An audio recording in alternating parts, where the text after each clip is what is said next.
Hey everybody. So today I've been sitting here for about an hour and I'm still late because I just couldn't figure out what the theme of the show is. And as I was running through Twitter and a couple other places, I'm like, everything that I see, particularly from the media, is all about a narrative. And the one particular tweet / article that I saw from BuzzFeed that I made into my thumbnail today illustrates that in such a way that I had to I'm just like, it's relentless.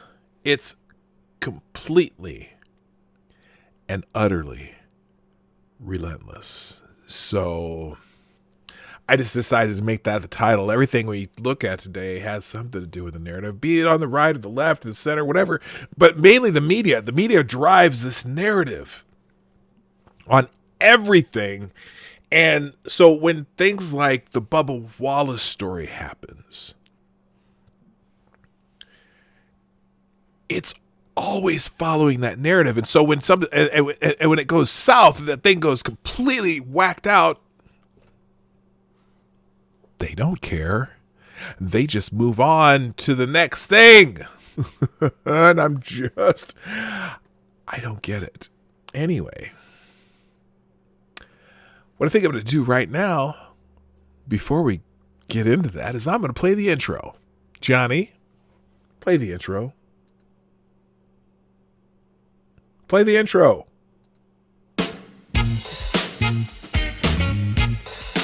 Ladies and gentlemen, coming to you live from the Lucky Dog studio in a hidden location somewhere in the upper Midwest of the United States of America, it's a brother making his own way, but with all the wrong opinions. Welcome to the Morning Night Live with your host, yours truly, PDawg Night.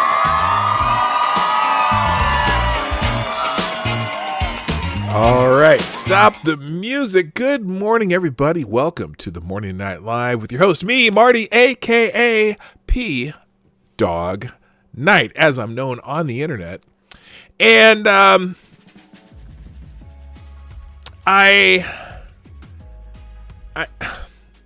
at a loss. It's so relentless, and I know that people understand that the media has they follow a certain agenda that isn't completely in line with their view of the world, but it's just I just don't get it sometimes. And what got me onto that was this, now is it even still here? This BuzzFeed article that showed up. Now, I know BuzzFeed's not necessarily the most highly respected news organization in the world, but it just encapsulates a media focus on what they want you to believe, whether or not it makes sense from a factual standpoint, or from a, well, not even from I wouldn't even say from a factual standpoint, because they could actually be factual but still be lying. You know what I'm saying? They can be factual, but just leave out enough not to tell you the whole story. And so when I saw this, cities with Black Lives Matter protest have not seen COVID-19 spikes. Even though hundreds of thousands of protesters and police crowded on the streets, overall social distancing actually strengthened in big cities with major protests. Oh my. In the words of George Takei, oh my. That is an agenda written story. Because the Black Lives Matter protest, yes, they started 2-3 weeks ago, right? I mean, it's been a month since George Floyd died, right? And yet they're talking about the spikes in some of these cities, or some of these states, excuse me, and they single out Arizona, Republican governor, Florida, Republican governor, Oklahoma, Republican governor, but they kind of, for the first time today, they've actually included California in their list, which is not a Republican governor, and they seem to just kind of whitewash, so to speak. I suppose that's a good term to use these days. Whitewash what happened in New York. And I guess apparently I haven't seen it yet, but apparently the brothers Cuomo had their little circle jerk on TV again, praising each other when New York is if you really want to count. Because everyone's like, oh, we have 120,000 COVID-19 deaths in the United States. President Trump. 40% of those deaths are in New York. Or something like that. I mean, and who is going to praise Andrew Cuomo's handling of the nursing homes in New York? Oh, I know. Maybe if he goes on TV with his brother, who's the CNN anchor, maybe he'll get I mean, they're brothers, so they're not going to give each other a tongue bath, but it may as well have been, I guess, from what I'm hearing. I don't even know if I want to watch it. I don't know if I can. But cities with Black Lives Matter protests have not seen COVID-19 spikes. Really? How do you know? Are all those people getting tested? Do you even know if they're asymptomatic carriers? Do you know anything at all? You know, when I did a tweet, because I haven't done it for a while. I updated my COVID-19 comparisons. When I've been comparing the United States COVID-19 cases and deaths to 5 countries in Europe. Okay, Spain, Italy, France, Germany, and the UK. And I've been doing this for a while. I haven't, although I really haven't done much of it since this whole George Floyd thing started happening, right? So I finally did an update on that, which I did here. So as of today, the 25th of June, by the way, it is, did I even say welcome? I'll tell you, do that in a minute. 25th of June. Okay, so and I compare these countries just because if you have the relative population. So we have 2,463,000 plus cases compared to those 5 countries in Europe's 1,194,000 cases. So we have over 1 million more cases in the United States, right? But as far as deaths go,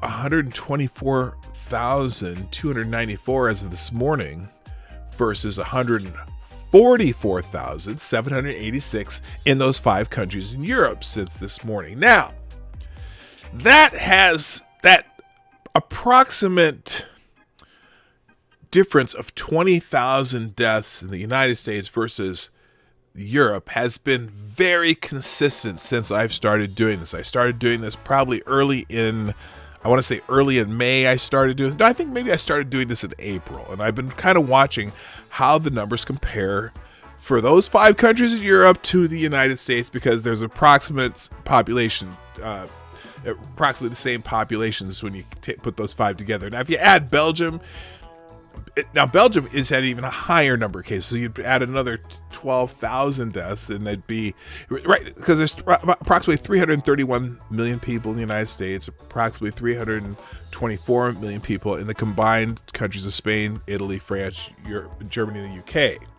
That's why I did that. If you add Belgium, that'd be another. It would still be about a $5 million difference, but on the other side. But then the death count would even be higher. The percentage of people dying in Europe is much higher than here, even though we have more cases. Now, we have also done, it's interesting because they keep talking about this spike in the number of cases. Well, the spike in the number of cases has also coincided with the spike in the increase in testing in the United States. Remember, early on, the United States was criticized, or at least criticized within the United States. Anyone who wanted to bash the president about this, which, yes, the president said some wrong things in the beginning, because that's when nobody knew what the fuck they were talking about. Nobody knew enough about the disease. But anyway, so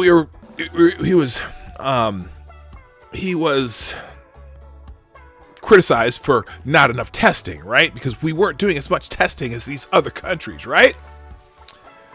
Well, now we're doing far more testing than these other countries, even on a per capita basis. The only country that's really doing more testing per capita than us, of the major countries, more than 50 million people, is the UK. Now, the UK, they always said, oh, we're testing. We're not testing enough, right? Well, the UK has the worst. Even though they're doing the most testing of any country, they have the highest death rate of these five that we're comparing to. Now, it's not the highest of all of them, but Belgium is still the highest percentage case if you don't count the city-states that are in Europe that they eke out separately. But, we're constantly being told how many cases we have in the United States. Oh, the spike in cases. And there have been more hospitalizations lately. But the spike in cases is completely coinciding with the spike in testing. So D.L. Hughley, I mean, this is anecdotal, but D.L. Hughley passes out on in a comedy club, which I'm not sure why. A comedy club there, no one in the comedy club's wearing masks. He passes out on stage and he gets tested and find out he has COVID-19, but he's completely asymptomatic. I'm guessing a lot of this flood of testing is why you're seeing a spike in cases now. And you might see a small spike in hospitalizations, but remember when we were flattening the curve, so not everyone goes to the hospital at the same time. So flattening the curve doesn't mean you're ending the disease. It just means you're spreading it out over a longer time, which may or may not be smart. I don't know. They haven't decided yet. They don't seem to know.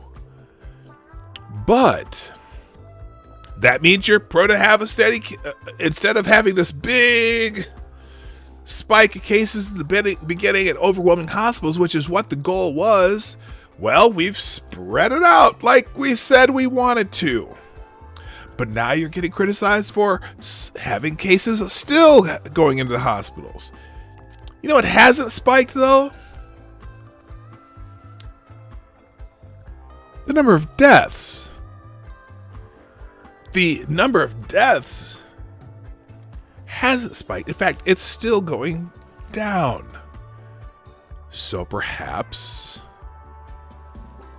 that's a good thing. We have the other that I find humor in. Yes, we have more cases than any country in the world. Okay. We have more recoveries than any other country in the world. Also, in fact, we have more recoveries than most countries have cases. Is that a good thing? Well, probably. I wasn't going to talk about COVID-19 today, but then it brings us back to this narrative, because remember when the people were protesting having their businesses closed and people not being able to feed themselves, they're protesting that. Oh, we're going to have a huge spike in cases, and this and that, and this and that. But then the protests started happening, right? And so they made accommodations for protesting. Oh, no one cared about COVID-19 when the protests came around. Oh, hell no. In fact, some places said they changed their rules. They said you could have... I see we have a super chat, first one of the day, from Jack. Thank you, Jack. Jack Mehoff. Jack Mehoff says, Vice filed a FOIA lawsuit to get the vet files on Conan the dog because they think Trump misgendered him. You can see his dick hanging out in almost every photo.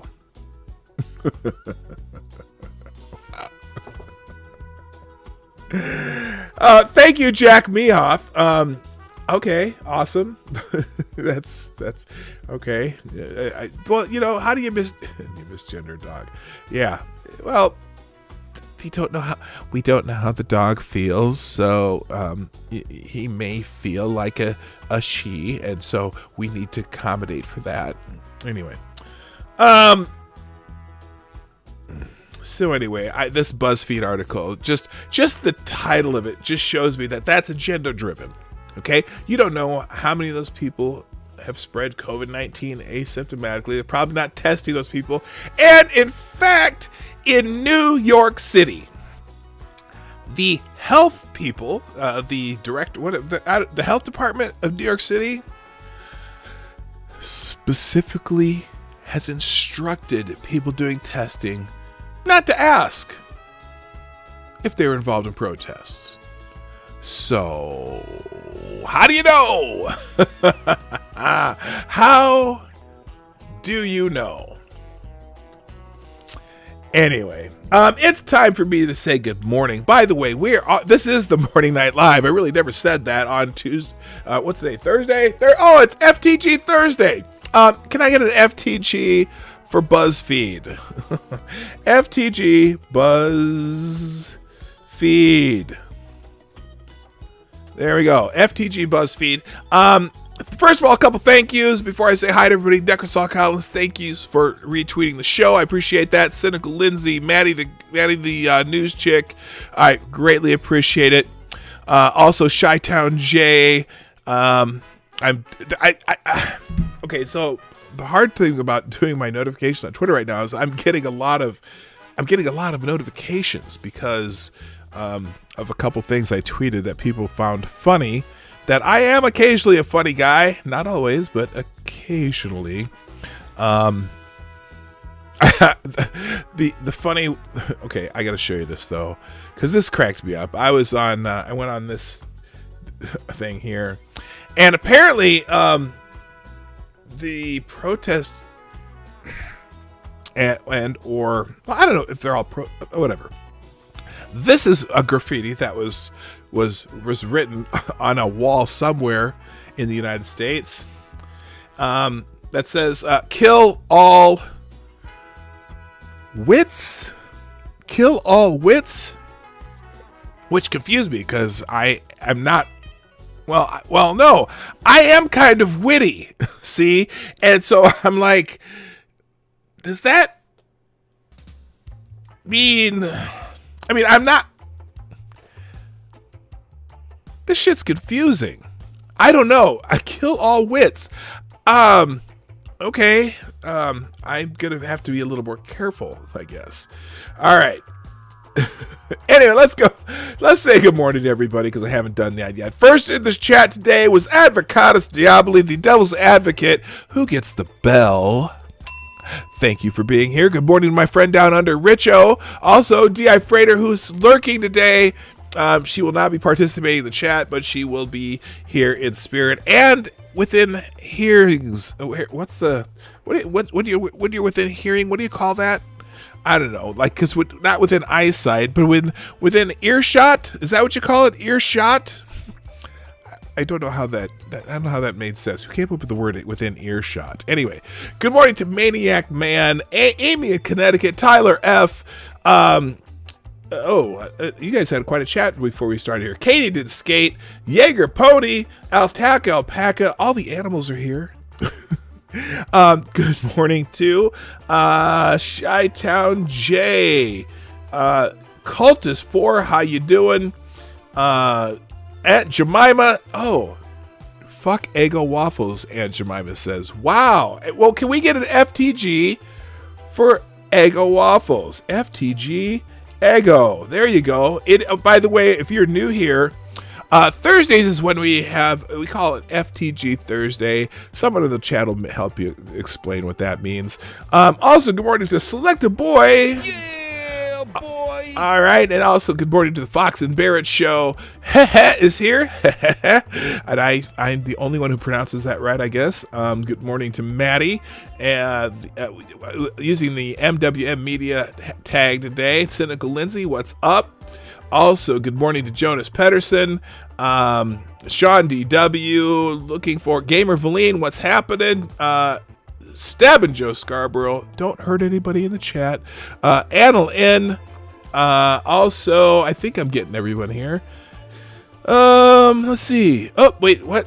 Still only 103 dead in my country, but we're coming into winter. Yeah, you're coming into would be the flu season down there. What I've noticed on this COVID-19 thing too. So for the longest time, remember there's a study at the University of Maryland talking about how climate, weather, whatever, affects COVID-19. And so all the highest hit countries were all in the Northern Hemisphere in one kind of a little climate pattern of the map. Well, it is changing seasons, and I've also noticed that several countries in the Southern Hemisphere are starting to see spikes in COVID-19 cases, particularly Brazil, Chile, Peru. I don't know. Now, it's mostly just those South American countries. I don't think... Interesting is there's not a bunch of spiking of cases in Africa, and I think it's because it's drier climates. I'm curious if we're going to see that in Australia. Now, I just found out recently that there happened to be 0 new cases in New Zealand, and a lot of people were giving New Zealand praise for that. Now, for you Americans, New Zealand is about the size of Colorado. Oh, I gotta finish saying hi. I'll finish that sentence. Good morning, Renovacio. Longfish 61. Let's see, anyone? Smarty Bear, what's happening? Like I said, all the animals are here. Mad Max. I think I'm catching up. I'm not going to say those words. That's a new one. Well, hello. If you are new, hit that subscribe button and ring the bell so that you get notifications for the show. I'm so happy that you are here. Let's see. Anyone else that I haven't said hi to? I think I got everybody. Okay, about New Zealand.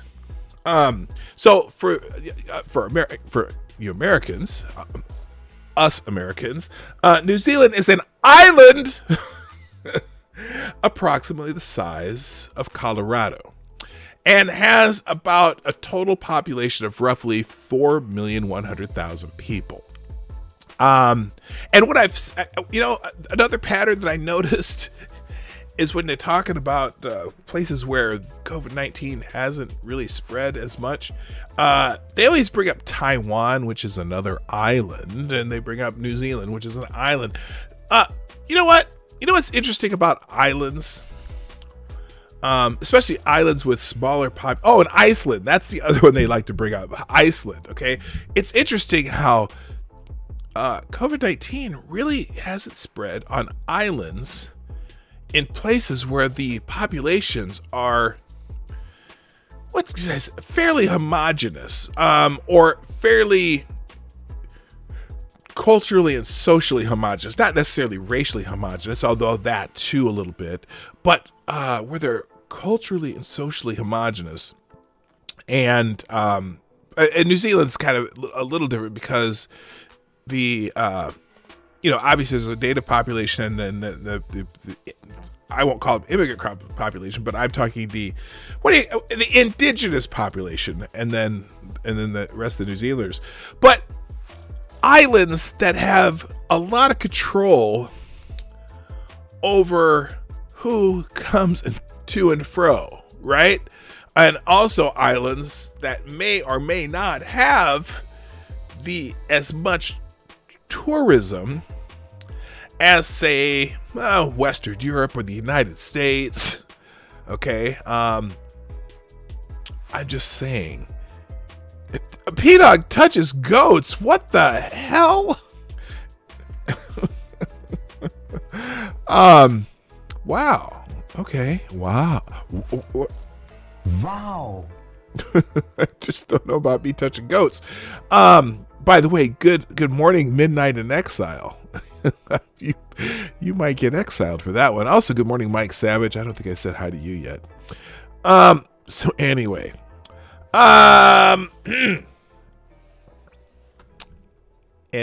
yeah. So these islands that everyone's praising. Well, you got a lot of control over who comes to and fro from your country. If you shut down tourism from your island, it's pretty easy to do. Anyway, good morning, Renee Mayette. Someone was asking, am I counting the sheep also in New Zealand? 4 million people. Does that include the sheep? No, actually, the sheep population okay, someone correct me if I'm wrong. Maybe one of you all from that part of the world. Isn't the sheep population in New Zealand greater than the human population? I don't know if I read that correct somewhere or not. But yeah, I don't know. So, but I do not touch goats. I did not collect $200. Anyway, good morning to Enzakur and BG. Oh, I forgot. I was going to have a ha, ha, ha, ha. Stay alive, ha, ha, ha, ha. Stay alive.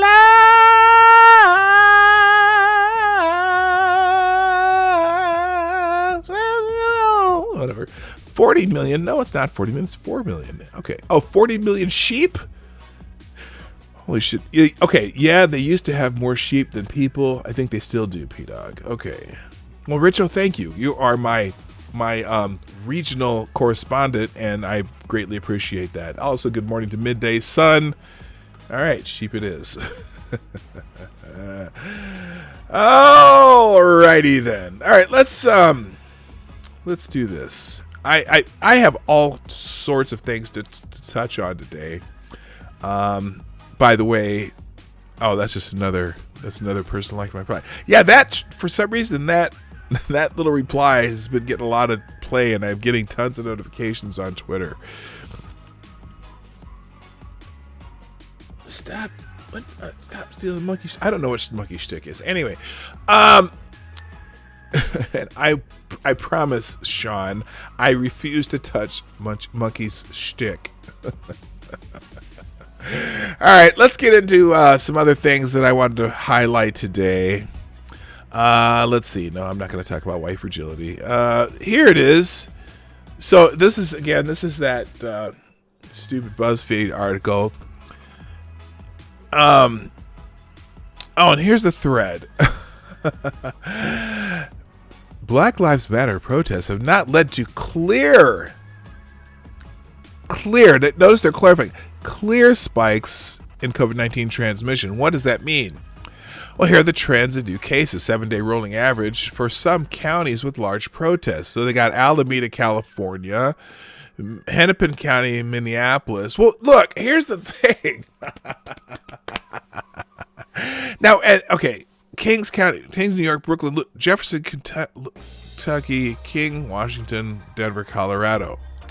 Well, in Hennepin, Minnesota's had a very low case rate anyway.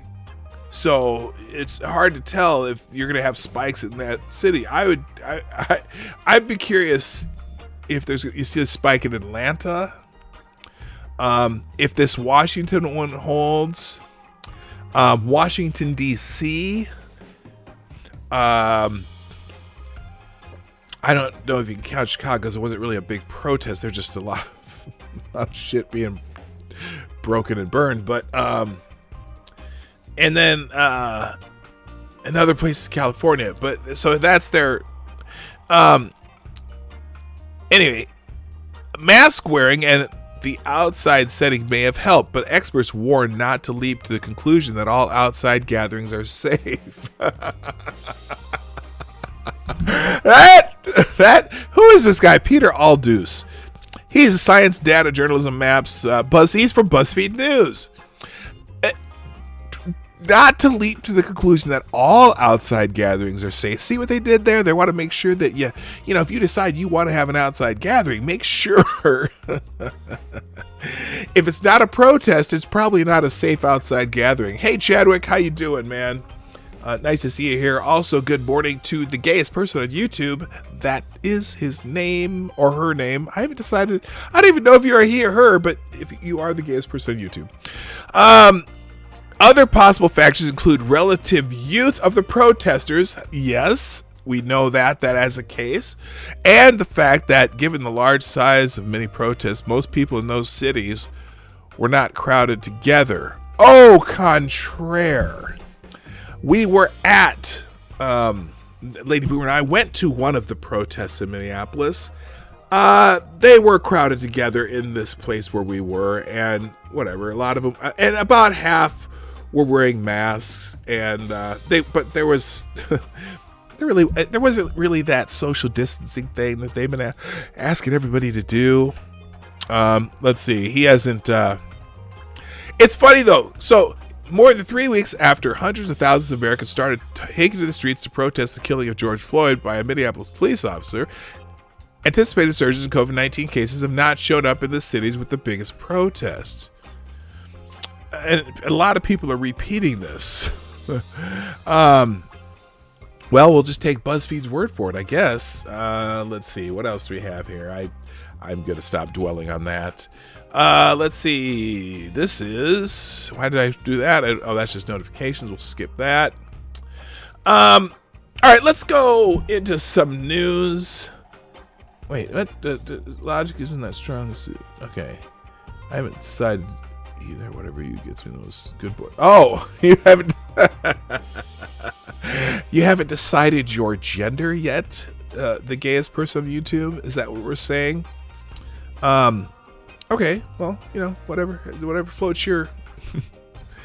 Well, I don't know, your boat or whatever. All right, let's get into some news. We're gonna try to get through these quick.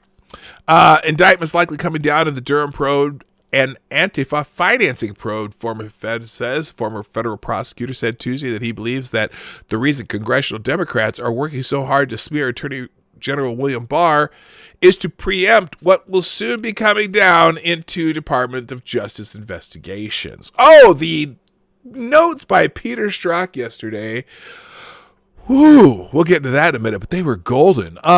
Jim Trusty, formerly the chief of the organized crime section at the Department of Justice, now a partner at IFRA Law, said Democrats are doing damage control because U.S. Attorney John Durham's investigation into the origins of the FBI Russia probe and a DOJ investigation into Antifa's financing are about to result in some bombshell. What the hell? Bombshell? Okay, what happened to my sound effects? Okay, it'll probably show... What happened to all my sound? Is that just me? Hang on a second. Sorry, gang. Let me pause for a second. What the hell happened here? Do I at least have music going? Oh, this just has a long intro. You can hear that. Okay, well that's fine. If the special noises don't work, let's see. Try bombshell. Bombshell.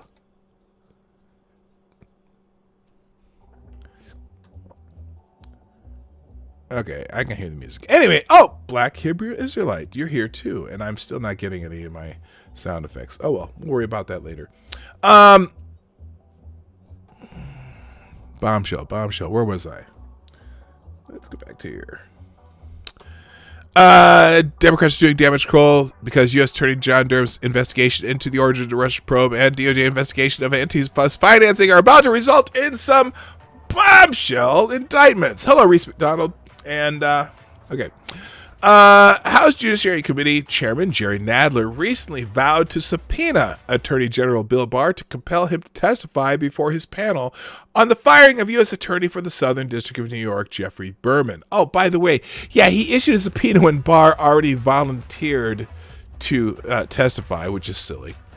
Representative Jim Jordan scorched Nadler in a letter Tuesday. Whoa, all there they all go. What the hell was that? Let's see. There, it still works. All right, good. Oh, and Black Hebrew Israelite. Yes, I did see you come in. That's right. And MC's here also. What's up, MC? Hammer time. All right. Jim Jordan scorched Jerry Nadler in a letter Tuesday, accusing him of taking an odd and decidedly partisan posture toward the Attorney General since his confirmation. The Attorney General has previously agreed to appear voluntarily in March before you canceled the hearing due to the coronavirus pandemic, Jordan wrote. Attorney General Barr remains willing to testify voluntarily. What? I tagged you in the chat. Wait, what? Wait, what? Read what okay, hang on. Let me go back. I'm going to try to... Okay, here we go. Could you send me a link to the tweet from Peter about the experts warning outside gatherings aren't necessarily safe? I have a feeling that we'll need that for a counterpoint. Sure, I can if I still have it. Oh, I closed it. I'll find it and send it to you. I'll see if I can remember to link that to you later. All right. So anyway, we know that there's that Barr has already offered to testify to the committee, and so basically, as is Jerry Nadler's MO, he's grandstanding. Anyway, by the way, can we get an FTG for Jerry Nadler? F that guy. Trusty explained the reason Democrats are trying to dirty up Barr and Durham is because indictments are coming. In the Durham probe, that will be significant. He likened the Democrats' posture to a preemptive strike designed to discredit Durham and Barr among Americans. Yeah, you know what? You know, as many in the media and Democrats like to say, since January 2017, the walls are closing in. Also, the DOJ has made finding out who's behind recent unrest a top priority. There appears to be sources of funding, and we are looking into the sources of funding, Barr said. And you know, there is clearly some high degree of organization involved at some of these events and coordinated tactics that we're seeing, and we're looking into that as well. And some of it relates to Antifa. Some of it relates to groups that act very much like Antifa. And as I said, there's a witch's brew of extremist groups that are trying to exploit the situation on all sides. So, like I said, the walls are closing in. Right? Okay, we're going to move on. There's more in that article, but I'm going to skip. Nancy Pelosi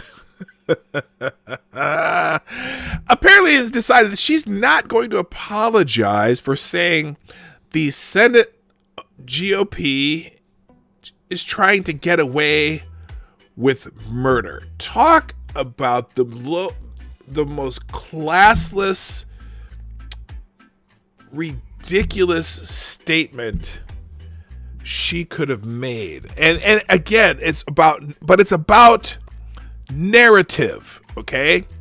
On Wednesday, House Speaker Nancy Pelosi appeared on MSNBC, where she was given the opportunity to apologize for her outrageous remark on Tuesday saying that Senate Republicans were, quote, trying to get away with murder, actually the murder of George Floyd. Yes, she actually said those words. That the GOP were trying to get away with murder. Actually, the murder of George Floyd. Holy shit. And then one of her spokesmen came on Twitter and said something about that, yes, they were literally trying to get away with murder. Well, first of all, Mr. Spokesman Butthead, you literally used literally wrong in that sentence because no one in the GOP murdered George Floyd. But anyway, Pelosi refused. The MSNBC host said, when you were, well, here, let's just look at it. You can watch this. I don't need the ad. Get off my screen, ad. Let's watch this. Look at this. She's just, and then she tries to deflect. When you were speaking yesterday, you said that Republicans are, quote, trying to get away with murder, actually, the murder of George Floyd. Senate Republicans are demanding an apology for that statement. Will you apologize? Absolutely, positively not. The fact you mean this was an accurate statement, Nancy? By the way, I see a lot of you already got the FTGs going for Nancy. People say... Oop, a little buffering there, sorry. Come on, what the hell? Okay, hang on, we'll reload it. We'll see if it works. All right, try it again. Okay. FTG to my computer screen. Let's reload the whole tweet here. Let's see if this works. While we are waiting for that.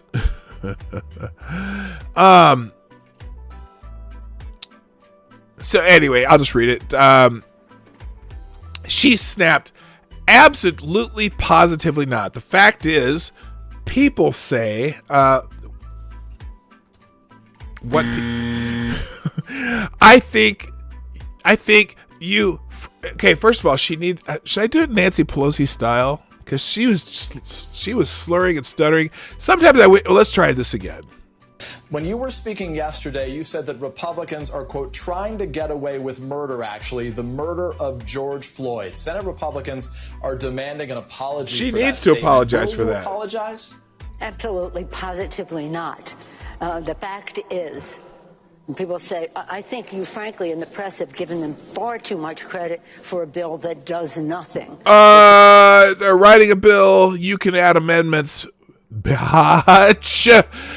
And would you please get some stronger polygrip? Holy shit, your teeth sliding around make you sound like, what's that cat in the Looney Tunes? Fluffertass. What is that cat's name? I don't even know.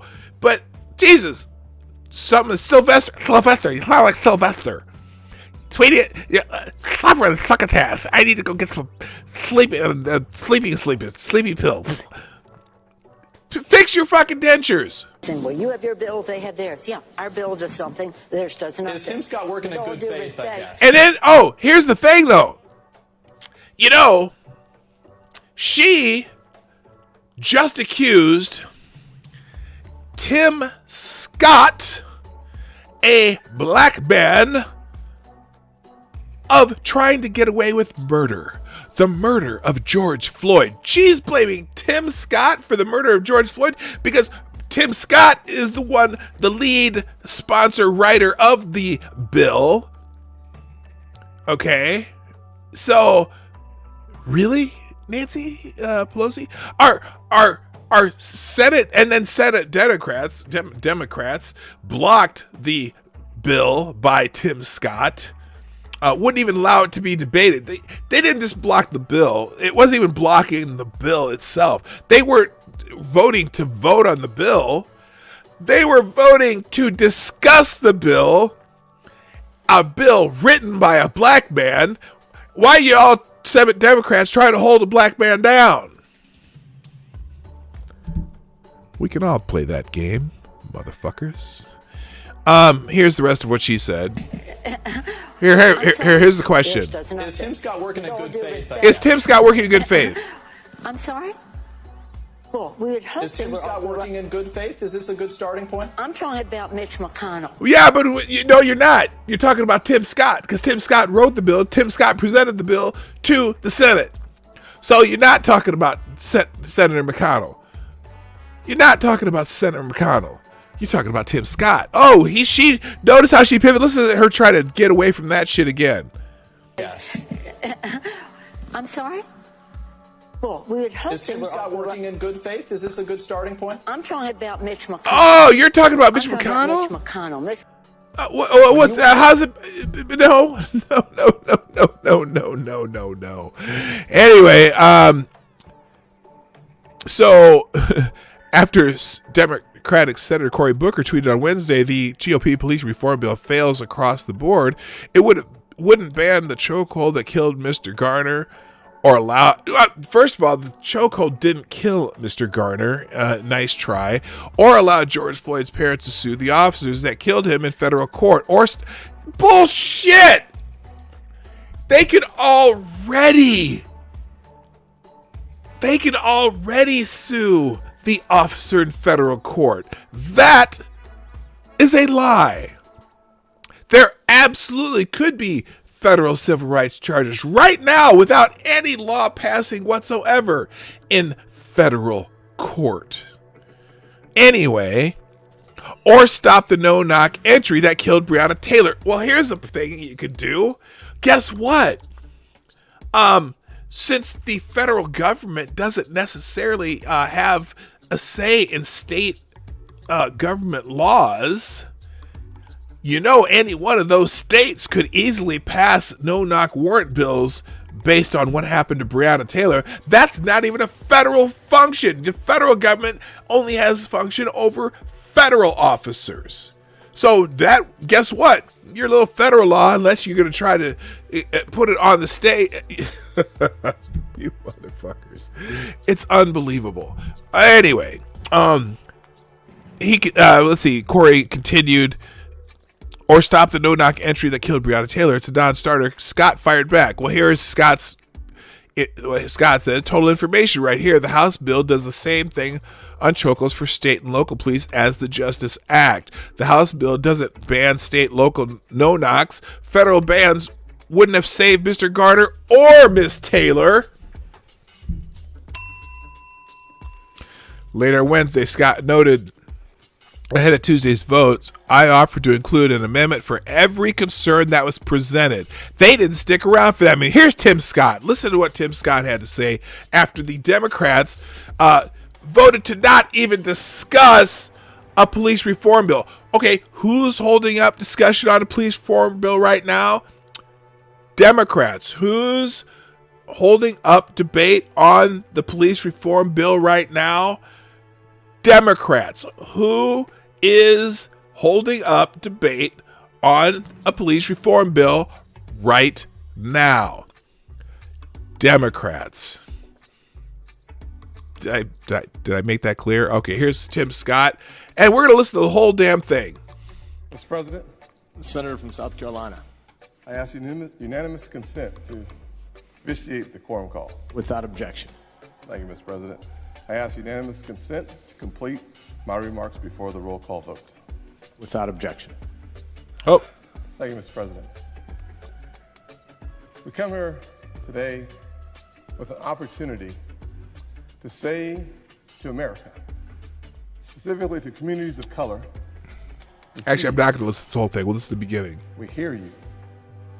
I have experienced your pain. Stopped 18 times in the last 2 decades. In 1 year, 7 times as an elected official. In this body, trying to get into the chamber, into the office buildings, on the congressional side. Okay, now that buffers. I don't know why I'm having trouble with these Twitter videos.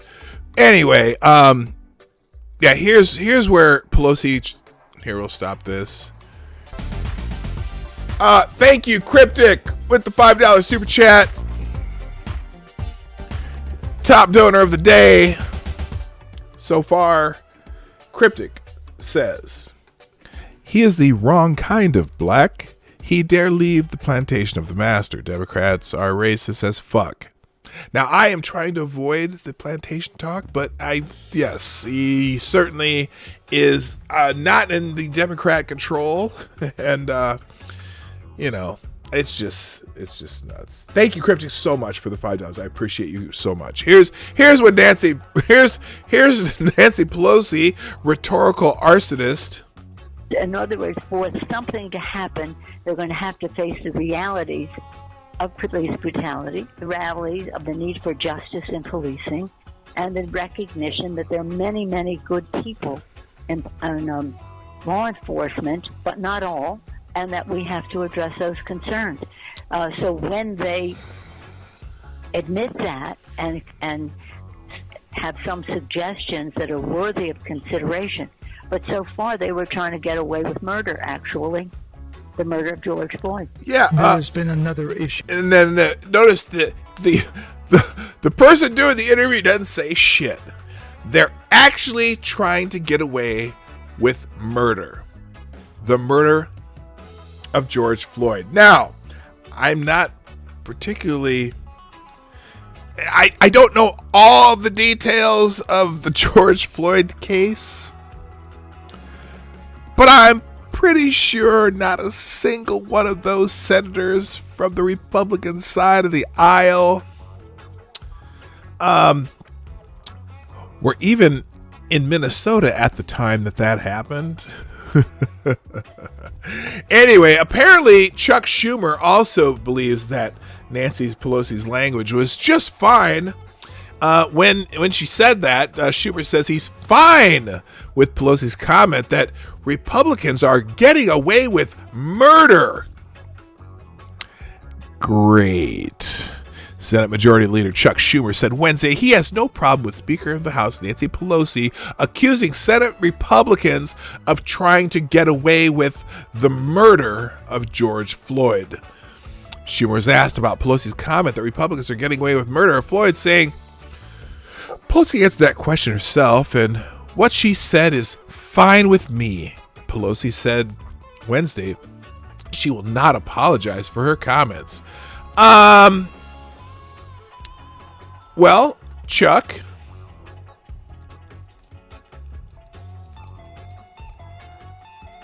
you get an FTG too, because you're an asshole. Moving on, let's see. Tim Center. Oh, now, apparently, Tim Scott is getting threatening racist voicemails for whatever Tuesday. On Tuesday, Senator Chuck Grassley of Iowa tweeted, "Shocked to learn at lunch about hateful messages Senator Tim Scott, our leader of police reform, from people who must think somehow a black Republican can't lead this effort because only Democrats are qualified to talk about race and police reform. We all have a responsibility to be kind even when we disagree." NBC News reported that Tim Scott of South Carolina, the Senate's own black Republican, is leading the party's efforts in police reform legislation.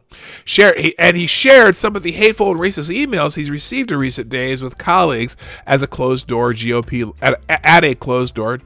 lunch on Tuesday. A sampling of the voicemail shared with NBC News revealed profanity-laced tirades that include threats against Scott's life, as well as references to Confederate flags at the KKK. One caller labeled Scott an Uncle Tom. Oh, good for him. And another also said he is going to die because he's a black man in the South. Interesting, because I'm pretty sure he is the senator from the state of South Carolina, which I believe is in the South.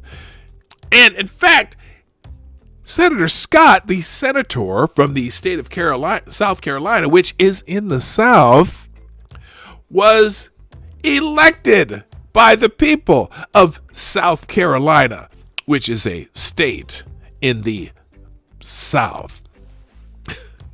Wow. Good morning, Heroic Nico. I just noticed your name up there. Hello.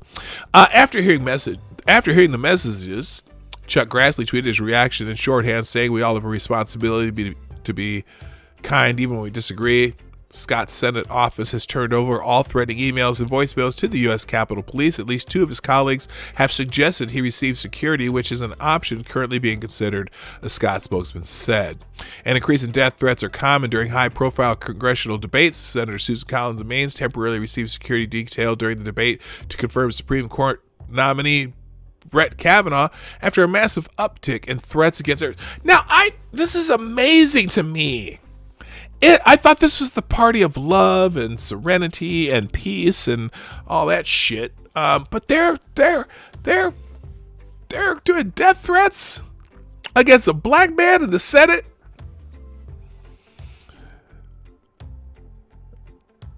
Black Lives Matter, right? Okay, moving on. The real reason Senate Democrats blocked debate on police reform. This is an editorial by Tyler O'Neill, who I like his writing. On Wednesday, the Senate Democrats blocked debate on the Justice Act, the police reform bill sponsored by Senator Tim Scott, a black man. I put that in there myself. Just last week, Senate Minority Leader Chuck Schumer had demanded that Senate Republicans submit a police reform bill by July 4th. Yet this week, Schumer said the Justice Act was unsalvageable and that it would not even form a good starting point for debate on the issue. Well, you certainly...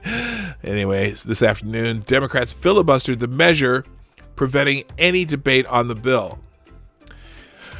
Senate Democrats preemptively blasted the bill before Republicans had finished drafting it. Yeah, even before they had even presented a draft. Schumer and Pelosi were out there bashing it before they had seen a single word of it. Remember we talked about that last week? On Tuesday, House Speaker Nancy Pelosi went so far as accusing Republicans of trying to get away with the murder of George Floyd, because the Justice Act provisions against chokeholds did not go far enough in her view. She doubled down on that heinous accusation Wednesday. In the past few months, Democrats have engaged in this kind of maneuvering in order to push a wish list items in coronavirus relief bills, attempting to take advantage of the coronavirus crisis. Yet, when it comes to the Justice Act, the Republican and Democratic bills are substantially similar. Yeah, they can fucking reconcile this shit. And besides, you need your state legislatures to be writing these bills. These are not federal functions. Dumbasses. In the past few months, Democrats... Oh, I already said that. Indeed, as Town Hall Guy Benson reported, Scott's bill explicitly included a provision Pelosi herself has championed, a proposal to study the social status of black men and boys in American society. Maybe they should look into what the leading cause of death of black men and boys are in our society and see if they can do anything about that. Oh, they don't want to go there. Woo! Because that would really help people. But you know what? Anyway, among other things, among other things, the Justice Act creates a federal system to track police shootings, which the Washington Post and a couple other places already do. Why do you need a federal system? Well, I suppose if there's a federal track system through the FBI, I suppose that could be helpful. Requires police departments to report no-knock warrants, such as the horrific incident in which police officers shot Breonna Taylor. Institutes a grant program to help police departments gain access to more body cameras. Requires police training on alternatives to use of force and de-escalation. Make lynching a federal crime, because we've had just a rash. I mean, just an epidemic of lynchings in the last 50 years. Is lynching is murder, right? Murder is already a crime. I don't know. Never mind. And reforms law enforcement hiring and education. You know what? Why? I don't know why it takes the federal government to do this. I don't know. I don't understand it. What about tactical reverse suplexes? Are those banned now too? No. In fact, I think you can even still jump off the top rope. The legislation is substantially similar to the House Democrats bill the Justice and Policing Act. That act would also make lynching a federal crime, mandate state and local law enforcement report their use of force data, require police to wear body cameras, reform police training, create a Justice Department task force to investigate police misconduct, and more. The Democrats' bill does go further than the Republican version in a few ways. It outright bans chokeholds and no-knock raids rather than incentivizing police departments to ban them. It prohibits racial and religious and discriminatory profiling and eliminates qualified immunity for law enforcement, which I personally, I don't know if that is a good idea. Now, it's particularly for accidents. Okay, there's a difference between an accident and an illegal act. So, for example, if you eliminate qualified immunity totally, and say, for instance, there's a car chase on a freeway and the person being chased swerves and drives into a ditch, down a ravine, and drives into someone's house and kills somebody. Can the police be sued for that if you remove the qualified immunity? Or if the police officer loses control and goes and kills somebody? That is not necessarily an unlawful act. Now, you obviously now Derek Chauvin or whatever his name is, I don't think he's protected by qualified immunity because he's breaking a law. So you know what? That's a fine line that you have to think about. Anyway, the Democratic bill is more radical, but it is egregious hyperbole for Democrats to say that the substantially similar Republican version is unsalvageable. Pelosi's accusation that Republicans like Tim Scott are trying to get away with the murder of George Floyd is particularly despicable. Yeah, fuck Nancy Pelosi. Did I say that out loud? I think I did. FTG. Oh, that scared me. Hello. Oh, we got a little 420 going. Little SNOOP action. Yeah. Okay. Thank you, Gamer Valine, for the 420. The murder of niece back at all. A murder of niece back at it? I thought we were done with lynching. Oh, yeah. See, yeah, we have this. Yes, we do have that rope problem. Somebody sent me something yesterday. I laughed so hard. Bubba Wallace's dad kind of hinted that he thinks that the looped pull rope tug things should be banned in NASCAR. Now, he didn't say it explicitly, but he hinted at it, like they should be banning pull ropes. First of all, I'd go back to the main question that I got out of that entire scenario, okay? Whether or not that was a noose or if it was just a loop or it was a rope to pull down the garage. NASCAR, multi-million-dollar motorsport, $1 million cars everywhere, and y'all are still using ropes to pull the garage door closed? Get a goddamn garage door opener. Come on. You can't put a couple, who makes garage door openers? There's a big name one. I know that Sears made garage door openers, but why don't they just get electric garage door openers? Push a button or type in a code, and this is your garage, and the door opens. The door opens magically. Okay, and then the garage, and then you push a button, and the garage door closes magically. Come on now, can we join the 20th century? I mean, I think they had, because like in the garage door openers been around since the 50s. I'm just saying, come on, man. Install some electric garage door openers, then we won't have to have any noose, or what is it? A murder of niece? Thank you, Gabriel Verlaine. You got me off on that tangent. All right, moving on. Let's get off of this. We know that's that. Okay, so the phase 2 in the push to abolish police, isolate police unions from the labor movement. Now, yeah, have you noticed this? I've seen this in the news too. Stanley, thank you, Advocatus Diabli.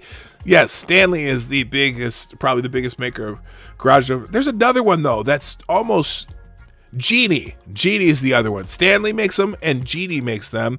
And then also, what was Sears' tool brand? Craftsman. Craftsman makes them too. Anyway, all right. If the officer, okay, we're back into wrestling references. If the officer gets a pinfall on a culprit, then the officer gets a champion title air freshener for the car. But if the culprit gets a pinfall, depending on the crime, it is reassessed. A rope pull is safer with high octane fuel in the area, less likely of electric sparking. Oh, okay. Thank you, Mike Savage. I never thought of that. I don't know. I still think that there has to be there has to be a system. Can they just, okay, fine, install plastic handles on all the damn ropes? Okay, it's not rocket scientists, but anyway. Or I got an idea. Someone could tie a loop at the end of the rope, and everyone else could just shut the fuck up. Okay, moving on. There's been a movement to isolate police unions from the labor movement. The recent efforts to oust police unions from the larger labor movement are alarming, not because I'm a fan of public unions, but because of what it reveals about the tactics of the left in demonizing, isolating, and eventually destroying their target du jour. In Seattle, the Martin Luther King Labor Council removed the Seattle Police Officers Guild from its membership. Less than 2 weeks after Seattle police nearly killed a protester with a flashbang in the chest, a local labor council has expelled their union. The Martin Luther King Labor Council, a powerful organizing body that lobbies for pro-labor policies and candidates, voted to remove the Seattle Police Officers Guild, or SPOG, on Wednesday evening. Any union that is part of our labor council needs to be actively working to dismantle racism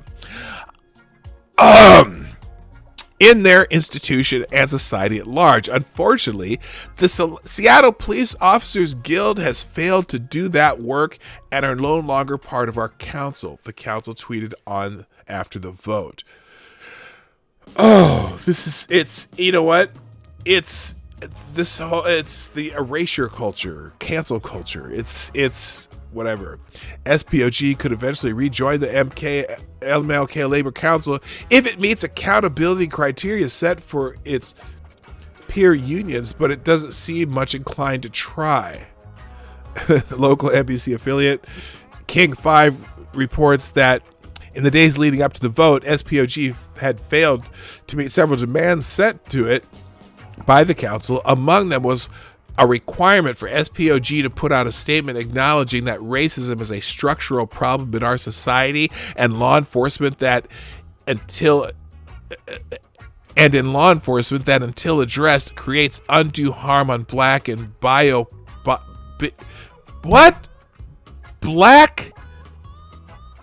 and BIPOC communities.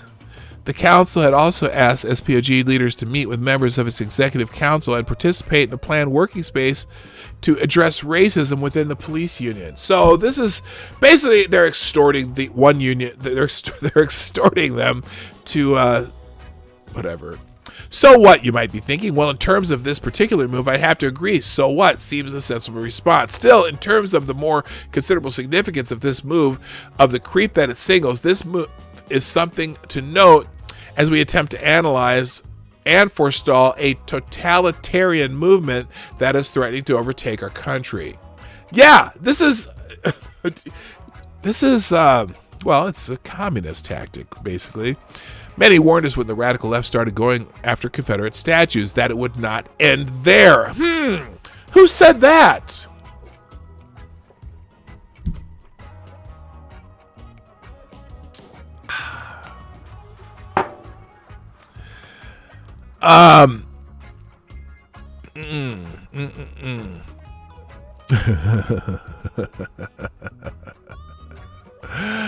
Still, many people, including Republicans, were eager to jump on that careening train as it aimed at our nation's foundations, at America herself. Were Republican governors and mayors and members of Congress who spoke out against and or agreed to remove Confederate statues and the Confederate flag, acting in solidarity with the radical left's goal, the destruction of capitalism in America? My guess is no. Instead, I think they believe that appeasing the radical lunatics would work. That appeasement, for the first time in the history of the world, would suddenly stop the madness. This calls into question their judgment and ability to lead, of course, but it does not make them anti-American any more than Neville Chamberlain's spineless appeasement made him anti-British. These Republican voices, however, gave much needed credence to the calls initially to abolish all evidence of the Confederacy from American history. Similarly, the move to alienate police unions from the broader labor movement is functioning to provide legitimacy to the radical left's genuinely insane and unspeakably dangerous goal, the abolition of police across our nation. FTG to the what is this called? The MLK Labor Council. You can just put FTG. Let's see. Yeah, so it's a totalitarian play. It really is, and it's really getting a little bit scary out there. Let me close a couple windows here because this is getting annoying. I'm running out of time too. Anyway, let's see. Group of businesses near Seattle's Chop Zone file a class action lawsuit against the city. Yeah! Okay, my bell's not working again. This is kind of funny. More than a dozen businesses inside Chop Zone on Seattle's Capitol Hill files a 56-page class action lawsuit against the city of Seattle. They're seeking unspecified damages to be determined at trial. Oh, Lord, it's time. You know what? I'm not gonna. I'm just gonna put in the. That one I'll just put in the chat. But the mayor of Seattle is really under fire right now. Okay, moving on. NYPD top cop suggests getting rid of the one thing that made New York City safe. Now, this is obviously an editorial, but they're talking about getting rid of the there's that bell finally. They're talking about getting rid of the CompStat anti-crime program, saying it's the primary driving force in undermining police-community relations in New York City. It's a command. Make no mistake, this is a command-level rejection of the accountability strategies that helped conquer crime the last time city was on the edge of the pit. CompStat uses real-time numbers to pinpoint emerging high-crime locations, providing top brass with the information they need to direct down the chain of command guidance to cops on the beat. And the program generates weekly reports every day New Yorkers use to keep track of crime in their communities. You lose it, and valuable information disappears as well. Not that politicians embarrassed by the current jump in shootings will mind. Yeah, there's a huge jump in shootings all across the nation. CompStat chafes as the enforcement of accountability usually does, and the burn has been felt in both department and in the community, which often balks at being policed. That's only human. Yeah, it tells you where the crime is, and it is a tool, and they're talking about getting rid of it. Not a good idea. I'm sorry, it's not. It gives you statistically tells you where crime happens and helps you focus resources where crime is. People say, "Oh, why is there over policed? This area is over policed." Oh, wait a minute. It's over policed because of the data. Anyway, let's move on because I got to get through some of these quickly. Wisconsin mob beats up gay lawmaker, sets fire to a home, and invades government buildings. Oh, if you saw the mayhem in Madison, Wisconsin's two largest cities were awash in violence Tuesday and early Wednesday morning as a peaceful Black Lives Matter protesters in Madison toppled iconic progressive statues and beat up an openly gay state senator, while a Milwaukee mob set fire to a home and injured several police officers and a firefighter. Well, yes, it's just a peaceful protest. Wisconsin is out of control, and it is reaping reaping the lawless fruit that pandering liberals have sown. Long after the carnage quieted, and State Senator Tim Carpenter of Milwaukee was recovering from his many injuries by the mob that badly beat him, the feckless Governor Tony Evers warned he would send in the National Guard to protect state buildings. Oh, too late. By the time Tony decided he might get tough, protesters had torn down and destroyed the 2 legendary statues that have long guarded the state capitol. They ripped down and soiled the famous 7-foot forward statue, a proud symbol of progress created by a Wisconsin female artist nearly 130 years ago. Then they proceeded to drag down and decapitate the statue of Hans Christian Heg, a Union colonel who fought and died in the Civil War in large part because he abhorred slavery. They dumped what was left of the statue into Lake Monona, all in the name of social justice. The trouble began when police dared to arrest a Black Lives Matter activist who decided to charge into a downtown Madison restaurant with a baseball bat and bullhorn, screaming at white patrons, accusing them of being racist. Devonair Johnson, 28, was arrested, causing a disturbance in a restaurant on the Capitol Square, according to the Madison police, and video of the incident. Video of the arrest and some circulating on social media and others provided by Madison Police Department show as many as 5 officers taking Johnson to the sidewalk and carrying him to a police car after Johnson initially resisted arrest. The Wisconsin State Journal reported, Johnson, a black man who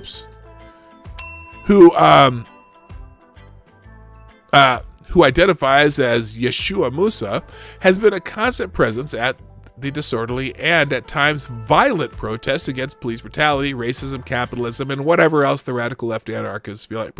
See, they're not. It's funny because what began as a Black Lives Matter protest around the country, and about George Floyd, right?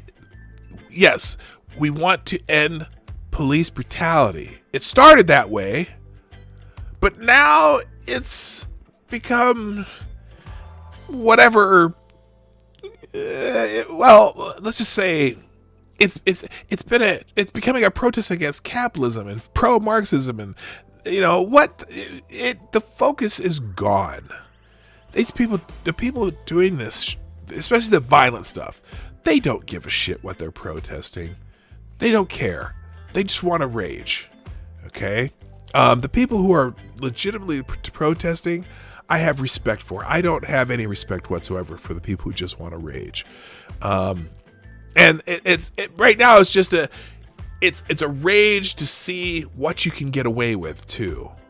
It's pretty annoying. Anyway, yeah, so Wisconsin.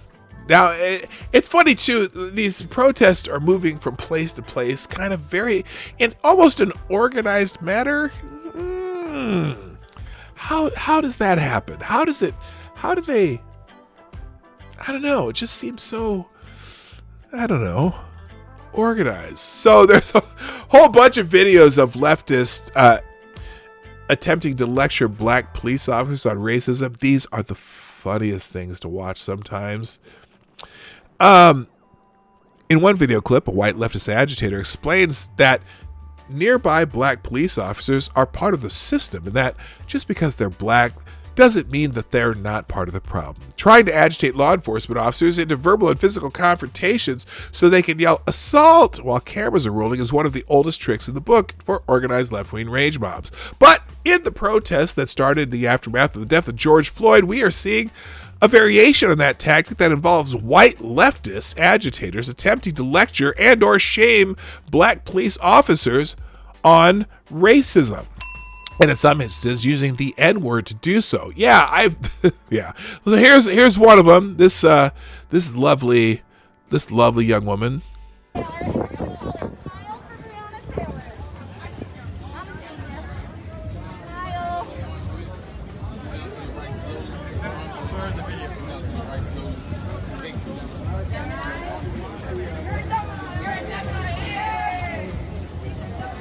Can't quite hear it there, but I think here she's lecturing on how racist they are. When you take off your uniform, are you I have a question for you. You're white and you're telling this to 2 black police officers. Yes. Do you see the problem with that a little bit? No, I don't, because you know what? Just because I'm white and I haven't experienced racism myself doesn't mean I can't fight for justice. They're a part of the system. They're Oh. part of the problem. Just because they're black doesn't mean they're not a part of the problem. Gotcha. I'm allowed to say this to whoever. Because I'm white, racism is a white person's problem. Well, then take care of your racism. You are a racist then. Yes, you're admitting you're a racist. Yes, you are. You're a racist, and you should go home and stop talking to black police officers. I'm sorry, did I talk over her? Here's another one. Oh, yeah, this one actually throws out an N-bomb. Exist before Black Lives Matter existed. That's how we know. We don't need to wear hoods anymore. We know what the signs are. Oh, watch. Okay, hang on. Watch this dude right here. That's what it's saying. I'm in the phone. I was just in New Jersey at the beach. The town's 97% white. All the houses got thin blue lines. They know what that means. Watch this officer. They know what it means, bro. I know what it means. I have a quick question. So he's black, he's black, he's black, he's black, she's black, he's black, he's black. What do you think about that? I'm confused why they aren't doing anything about her wearing the Blue Lives Matter flag. We know what it means. What does it mean? What does it mean? We don't support Black Lives Matter. No! I thought it means you support the police. You support police who've died in the line of duty. Before Black Lives Matter existed. Interesting. I never saw a thin blue line 4 years ago, 5 years ago. Oh my God. You've never heard. There's a movie called The Thin Blue Line. Isn't that from like the 70s? Y'all motherfuckers are stupid. Because you don't know anything. Accomplished by yelling at them. I hope that she takes her Blue Lives Matter flag sign off. I think that's extremely disrespectful. And again, black guy, black woman. I hope that they can tell her the same thing that I can tell black her. guy. I hope they think the same thing I think. I hope he supports Black Lives Matter. I hope he supports Black Lives Matter. I know you don't, but I hope every man here and every woman does. So you're white and you're telling the black guy he doesn't. It's not, I mean, I don't understand why people think the way they think, but it seems like the people over here understand it. Okay. The people over here, they can tell their coworker. You know, they can tell her to be a little more respectful. The blue line flag is about officers who've died in the line of duty. It's not a Blue Lives Matter flag. It's not a blue. Hey, okay, I know that not a lot of people on the left listen to me, but it's not a Blue Lives Matter flag. It's about officers who've died in the line of duty. You know, you gotta, you know, they always say check your privilege. Why don't you check your facts? This is not the guy who threw out the N-bomb, though. And it's sad that the white people need to be here, but there aren't enough black people because what they've done to black people. Whoa! Shit! What they've done to black people. I gotta start going to some of these protests. I'm gonna start going to some of these now, and I'm gonna start doing my own interviews, I think. Holy shit. Let's see this one. Here's the state of the modern left. Let's see. This one.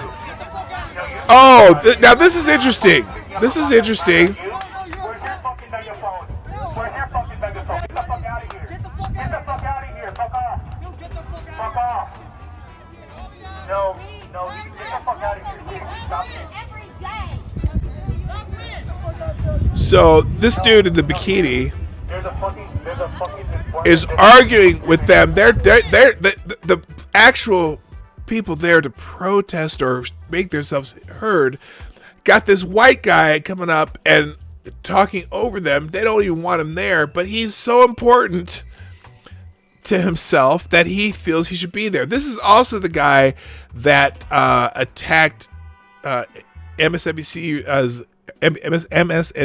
Andrea Mitchell and I can't remember the congresswoman. She's the head of the Congressional Black Caucus. He came and attacked them, and some guys got rid of him. I'm not going, no. You go. No, I'm not. Pick me up for Black Lives Matter. Get the fuck away from me. What the fuck?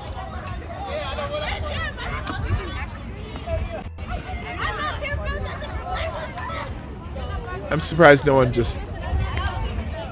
one came up and beat his ass. Anyway, they didn't even want him there. And then, this is the guy. This is the guy I was talking about. He actually throws out an M-bomb at a black cop. He's got rights, you know. You can't just beat him if you don't like him. Your child's going to tell you you're a piece of Your mom's going to tell you you're a piece of If your mother doesn't, I feel sorry for her. I feel sorry for you. You know what? I'm sorry. If this cop hauled off and beat his ass, I would not complain. That sounds wrong, but you know. And I hope that your children treat you the way you deserve to be treated. What's up, yo? I'm being sweet drug testing. No, you're not. You're spitting in his face, causing COVID with your sorry ass. Don't take it, your man. I'm the one that cleared the street. I am the one that cleared the street. Look at the drool dripping off his chin. Shit. What's up? I can be in your face all I want. It's part of the First Amendment right. You got your mask. Use your mask. Stop being a do what's right. Do what's right, guys. Do what's right, guys. Hey, what's up, man? You gonna do what's right, big dog? Right. All right. Tell this stop putting these things on. Yeah, this dude. Right. Back up, baby. Back up a little bit, baby. You almost there. You almost there. Back up. You almost there. I'm still free, though. I got you. Right?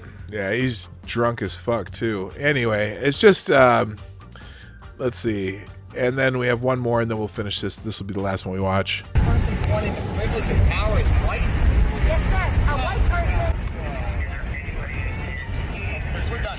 My black wife is calling me. I'm gonna have a conversation. That doesn't mean that you're about not racist. racist, sir. Just because you have one black friend or a black wife, you can still be racist. It has nothing to do with your acquaintances. Yes, you're a racist then, too, girl. Wow, it must have been so intimidating that all the police moved that way. That's impressive. Just as a little drawing. It's not intimidating. It's just like you're trying to have a conversation. You have a one-track mind. There's no point in having that Amazing. conversation. Everyone moved that way. You have to be able to be open for both sides of the Amazing, story. sir. Your Everyone belief is just moved your over. side, and that's it. Impressive. They couldn't even handle it. You can't have a They couldn't conversation handle that it, that's sir. the only I thing. wasn't talking to you, sir. I was talking to white dude. Oh, because I can't be racist, right? No, sir. I was talking to him. Yeah, exactly. You can't, it doesn't fit your agenda. Systemically, no, sir. Systemically, racism can only be white. Systemically, sir. Individually, Oh, hold the fuck up. Hold the fuck up. So she's saying systemically only white can be racist. Now, I don't know if girlfriend's ever been to China.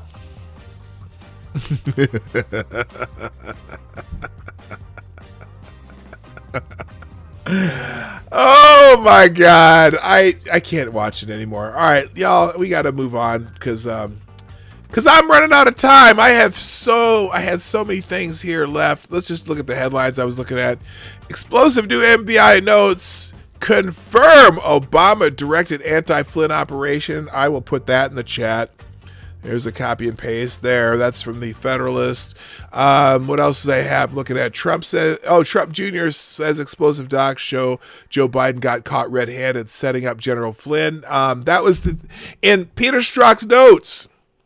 Obama was kind of directing, saying we make sure we get the right people on this, and Joe Biden was bringing up the what's that act that here it says here. Explosive documents just released in the court case against General Michael Flynn show that it was Joe Biden who suggested they set up the three-star general to get him fired or worse from the Trump administration. The latest jaw-dropping documents reportedly part of the case show a handwritten note by notorious former FBI investigator Peter Strzok, whose meeting notes from January 4th, 2017 showed 3 explosive points. Joe Biden suggested the Obama administration gets Flynn on the pretext of the Logan Act. Former President Obama ordered that the right people be put on the case of General Flynn. Former FBI Chief James Comey said Flynn's discussion with the Russian ambassador appear legit. So they all knew. Fuckers. Anyway, we knew that from yesterday. We all talked about that. Let's see, what else did I have? We'll just go through these quickly. Oh, vandals topple and partially destroy a memorial fountain dedicated to Holocaust survivors. Oh, I thought this was about... Pardon me. Sorry. I thought this was about police brutality. Oh no, left-wing radicals topple statues and deface buildings they do not like. Someone or a group of people vandalized and partially destroyed a memorial fountain in Santa Rosa, California, dedicated to the survivors of the Holocaust. They're not really selective in what they break, are they? It's not about anything but destruction and anarchism. Let's see. Black conservatives, good messaging, boots on the ground will win the black vote. I'm gonna have to read that one later. I just clicked it so I'd see it. This is good. Pew Research, only 1 in 6 protesters are black, 46% are white.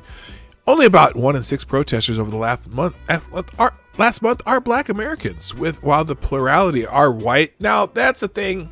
That's not surprising, just demographically. But though recent protests and riots have been centered around racial tensions with law enforcement, only 17% of the protesters have been black, while 46% are white, 22% are Hispanic, and 8% are Asian, the analysis shows. So I don't know if that really means anything other than there are more white people. But hey, it's equal opportunity protesting. There you go. Someone needs to pay the price for the let's get into that one later. Let's get into Twitter trends. I'm not going to get into Bubba Wallace today because I could go off for another hour on that. Let's check the Explore tab on Twitter to see what's trending. In the Twilight Zone, or the Twilight Zone's new season is now streaming. Didn't the Twilight Zone get taken over by Jordan Peele? So it's probably a lot more ethnically diverse, I'm guessing. I think he pretty much doesn't hire white people, so I'm pretty sure that's what it is. Interesting. Breaking, the Supreme Court says asylum seekers cannot challenge removal. Interesting. The Supreme Court ruled on Thursday that asylum seekers detained near the U.S. border cannot appeal expedited deportation in a federal court. The majority opinion in the 7-2 decision, I'm going to guess Sotomayor and who would be the other one I'm guessing? Probably Ginsburg, I'm going to guess. And we'll find out in a second. Let's see. The 7-2 decision was authored by Associate Justice Samuel Alito, while the dissent was authored by Associate Justice Sonia Sotomayor. In a victory for the Trump administration, the Supreme Court ruled that immigrants whose requests for asylum were rejected Now, oh my God. Of course here's narrative. I was just talking about narrative earlier. Rejected in bare bone summary proceedings. They're painting a narrative here that they're not getting a full fair shake. It's a bare bone proceeding. But the court said that they cannot contest the denials in federal court. The decision will affect thousands of asylum seekers. Well, thousands of asylum seekers aren't really asylum seekers at all, as we found. The 7-2 decision in the Department of Homeland Security versus Thirayam, with Alito writing the majority and Sotomayor dissenting. Joined by, Kagan joined her. So Ruth Bader Ginsburg also agreed with this. Because Kagan and Sotomayor are activists. They're not... Let's see. The Justice Sotomayor dissent says the court ignores its obligation to ensure laws are within the limits of the Constitution. Give the administration unchecked power in this area, risking illegal and arbitrary deportation decisions. Interesting. I'll have to read that thing. Oh, is it Sotomayor's birthday too today? I guess so. Well, whatever. 7-2 decision though, so that's a pretty strong decision there. Anything else? Let's see. 1 hour ago, former GOP presidential candidate Carly Fiorina expressed support for Joe Biden. Yeah, we heard that. That'll be in trending. Let's check the trends real quick and then we'll get out of here. Number 1, Vince Carter. Oh my gosh. Okay, now, how many of you knew that Vince Carter was still in the NBA? He is 46, I think, 45 years old. He is finally retiring after 22 seasons in the NBA. Very storied career. I don't think he's ever won any championship, but in his prime, one of the most exciting players to watch in the NBA. Congratulations, Nick Carter, on your retirement. Cardi B is over. What the hell did Cardi B do? Me going through Twitter, finding out what BS Cardi B did this time. Let's find out. I gotta know. Okay, me going on Twitter. Who's canceled for the next 3 hours before people get bored and uncancel them? Well, yeah, she won't be canceled long, but why? Cardi B is over party trend for the 12th time, this time because her Finsta, where she dissed another woman, got leaked. Okay,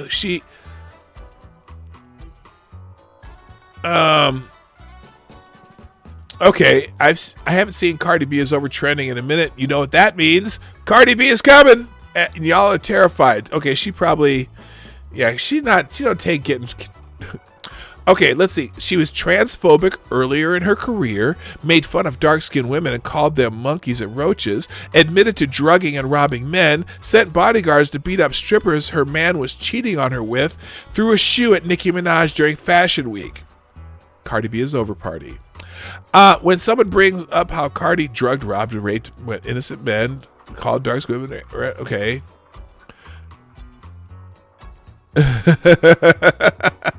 So, and this woman say, well, when people say that, Cardi fans say, well, Nicki Minaj collabed with a pedophile. Why did she? Okay.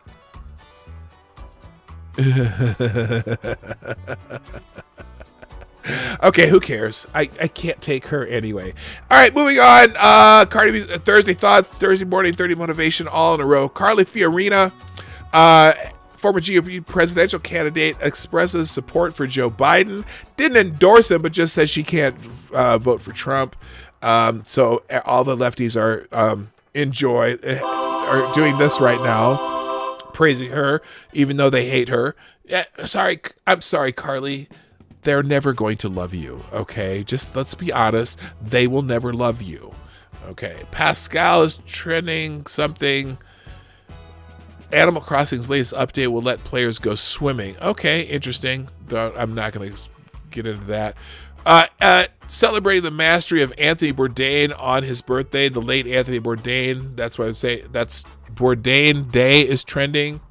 Tamir Rice is trending because it's Tamir Rice's birthday, the young man who was playing with a toy gun in Cleveland with the orange cap took off, so it looked real. And when people called police on him terrorizing people in the park, the police came up and he pointed the gun at the police car and they shot him within a very short amount of time, not realizing that he was a child playing with a toy gun. Very, very controversial thing, and he's on that list that everyone knows his name, of all the events that get brought up every time something bad happens. But rest in peace, Tamir Rice. I mean, it was a very terrible thing that happened. Dior, I don't care. Let's see. Hush Puppy, anything on here that might be interesting. Oh, Sammy Hagar is trending. I saw this earlier because he said he's decided that he's going to play music. And so some people are trashing Sammy Hagar because he says he's willing to sacrifice. Well, now this is interesting. His quote was, I'm sorry to say it, but we all got to die, man. So he's going to play music in his concert venues, whatever. But the HuffPost or whoever put, Sammy Hagar says he's willing to sacrifice people to coronavirus for the economy. I'm sorry to say it, but we all got to die, man. Rocker Sammy Hagar said he's willing to sacrifice people to the coronavirus, himself included, if it means saving the economy. The former Van Halen frontman told Rolling Stone magazine on Tuesday that he would also be happy to play shows before there's a vaccine if it's declining and seems to be going away. That's a completely different thing than sacrificing people. I'm going to make a radical statement here. This is hard to say without stirring somebody up, but truthfully, I'd rather personally get sick and even die if that's what it takes, the musician said as part of the article that asked touring artists how they're coping with being off the road. We have to save the world and this country from this economic thing that's going to kill more people in the long run, Hagar continued, saying he would rather see everyone go back to work, and if some of us have to sacrifice on that, that's okay. I will die for my children and my grandchildren to have a life anywhere close to the life that I had in this wonderful country. That's just the way I feel about it. He added, I'm not going to go around spreading the disease, but there may be a time where we have to sacrifice. I mean, how many people die on Earth every day? I have no idea. I'm sorry to say it, but we all got to die, man. So there's plenty of people who probably have that view. Let's see. Of course, then meanwhile, John Fogerty of Creedence Clearwater Revival described the pandemic as so real and so scary and life-threatening. Maybe some other guy thinks it's a good idea, but I'm not dying for Donald Trump. Whoa! Did anywhere in that statement by Sammy Hagar, what the hell did that what the fuck are you talking about, John Fogerty? Fogerty said of state reopenings, I'm not dying for the economy. How can you have any kind of crowd? Whatever. Anyway, that's why Sammy Hagar's trending. People are dragging him through Twitterville, and there you go. Jesus Christ. So now everyone likes David Lee Roth again as Van Halen's frontman, which I thought I've always liked the Van Halen with David Lee Roth better than the Van Halen with Sammy Hagar, but I liked Sammy Hagar, but whatever. Reasonable Doubt, that has something to do with trending. It's Justice Sotomayor is trending just because of that Supreme Court decision. Wilmington, North Carolina. This is fucked up. 3 North Carolina officers fired over racist remark.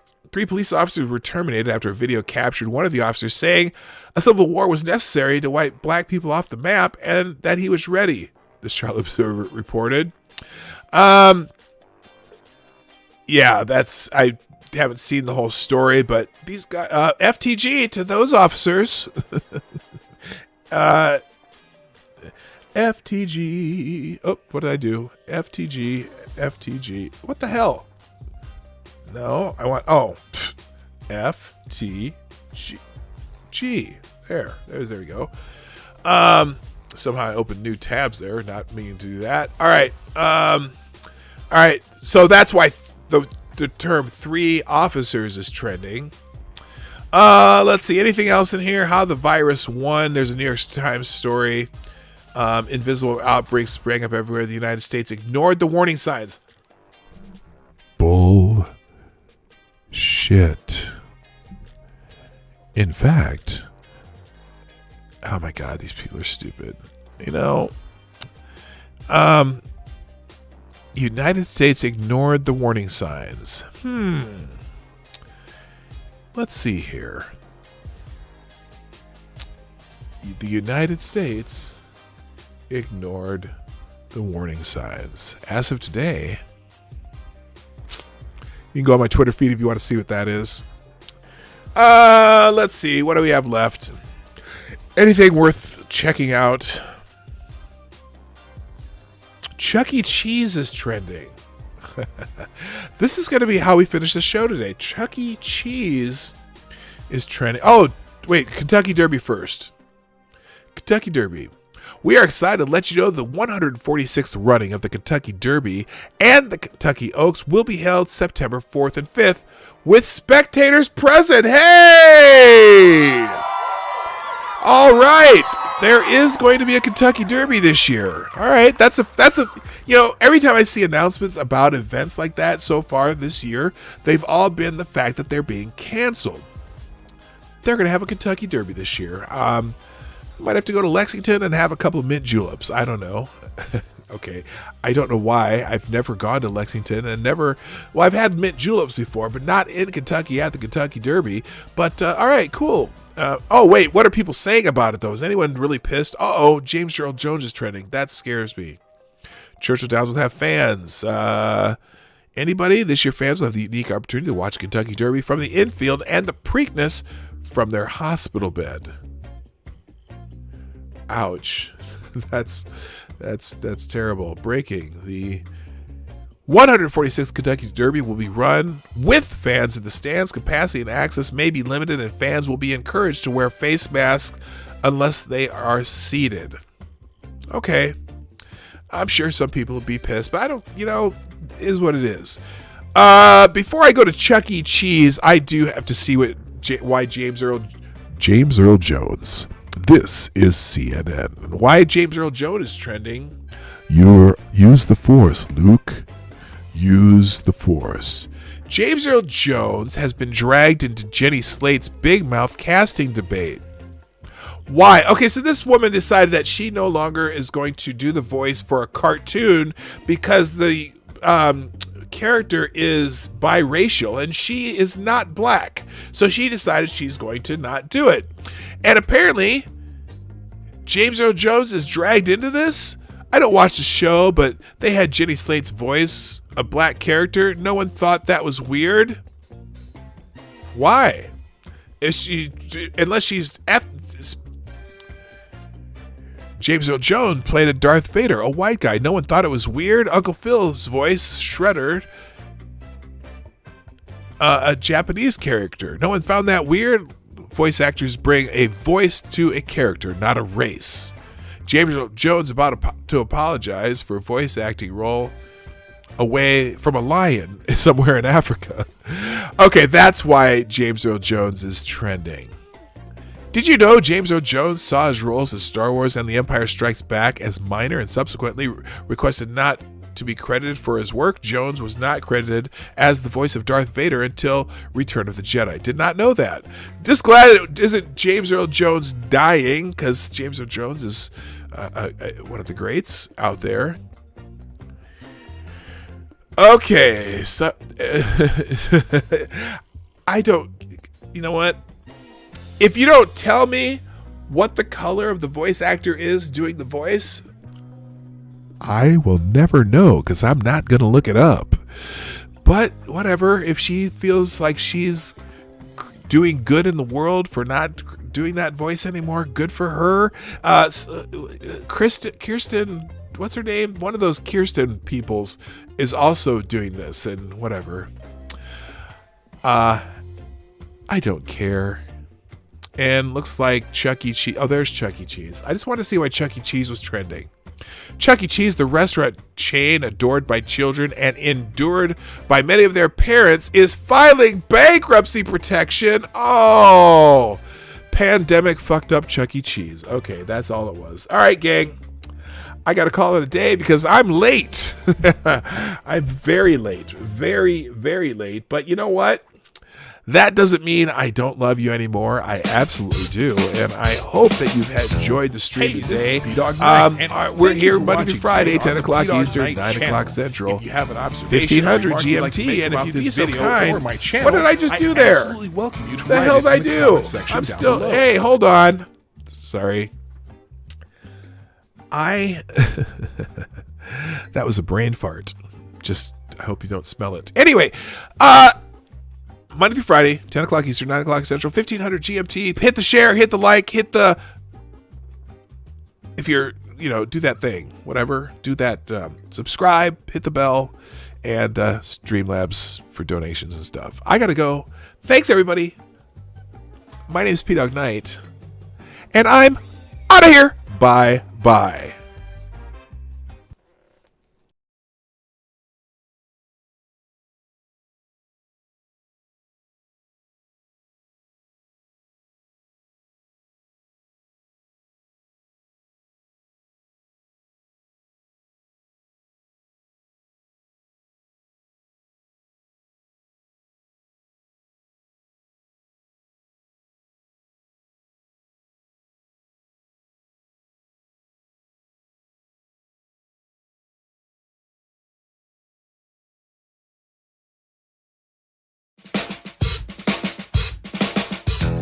Hey, this is PDawg Night, and thank you for watching today on the PDawg Night channel. If you have an observation or remark you'd like to make about this video or my channel, I absolutely welcome you to write it in the comment section down below. I really look forward to hearing from you.